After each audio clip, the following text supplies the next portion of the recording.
Halo semuanya. Kami dari kelompok 10.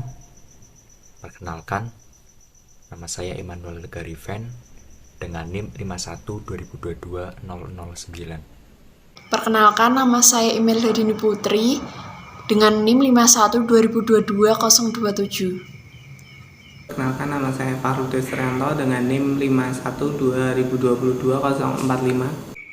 Perkenalkan, nama saya Dinda Ciltria Febrianti dengan NIM 52-2022-019. Pada video kali ini, kelompok kami akan menjelaskan tentang ekosistem ladang, sawah, dan rawa, dan bagaimana biointeraksi yang terjadi di dalamnya. Ladang.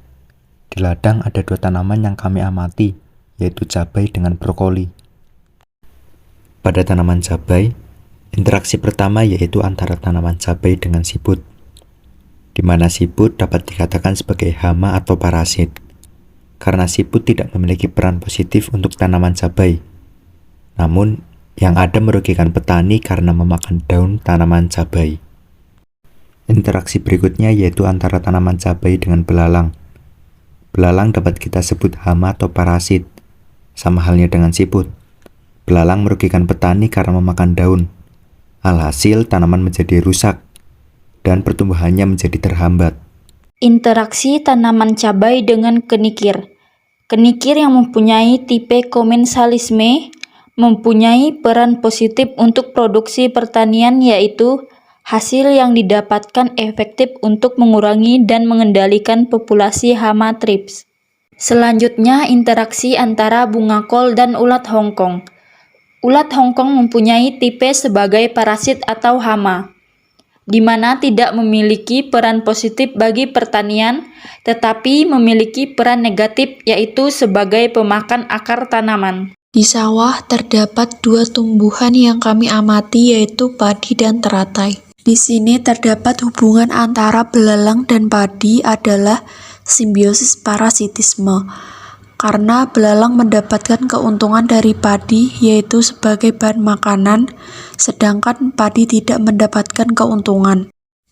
Kemudian terdapat hubungan simbiosis antara keong emas dengan tanaman padi, juga menjadi salah satu contoh simbiosis parasitisme.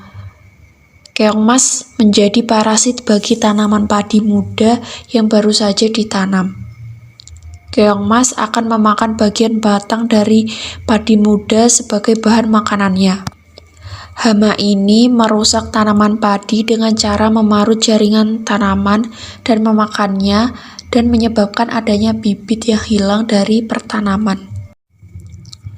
Setelah itu, simbiosis yang terjadi pada laba-laba dan teratai adalah simbiosis komensalisme, karena laba-laba mendapat keuntungan dengan menumpangkan sarangnya untuk menangkap serangga yang hinggap, tetapi teratai juga tidak dirugikan karena laba-laba ini hinggap.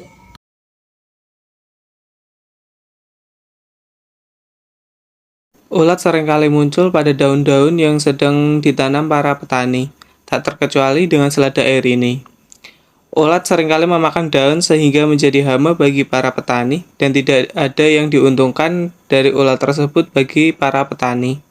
Habitat keong tutut ini adalah perairan, jadi seringkali muncul dalam ekosistem perairan ini. Keong juga akan menjadi hama bagi para petani dikarenakan akan memakan daun selada air yang ditanam oleh para petani dan akan menumpang bertelur di batang selada air tersebut. Pada ekosistem perairan dangkal biasanya terdapat udang-udang kecil.